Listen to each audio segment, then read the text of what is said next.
হিররাতুন মানে বিড়াল, আর হুরায়রা মানে ছোট্ট বিড়াল। তো উনি বিড়াল পালতেন, বিড়াল নিয়ে দুষ্টামি করতেন। আমাদের অনেকে শখ আছে, ঘরে আমরা বিড়াল পালি।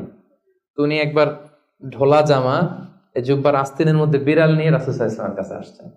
আল্লাহ রাসূল দেখলেন যে আবু হুরায়রা বিড়াল নিয়ে দুষ্টামি করতেছে। তো আল্লাহ রাসূল সাল্লাল্লাহু আলাইহি ওয়াসাল্লাম রসিকতা করে, মজা করে ডাক দিলেন, ইয়া আবা হুরায়রা, এই বিড়ালের বাবা। আসলে নাম কি ছিল?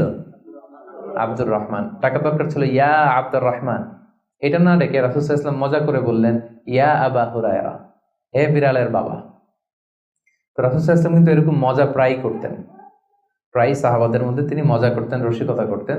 তবে এটা হালাল রসিকতা ছিল, হালাল এন্টারটেইনমেন্ট। রাসূল সাল্লাল্লাহু আলাইহি ওয়াসাল্লাম একটু রসিকতা করে বললেন, ইয়া আবা হুরায়রা, হে বিড়ালের বাবা।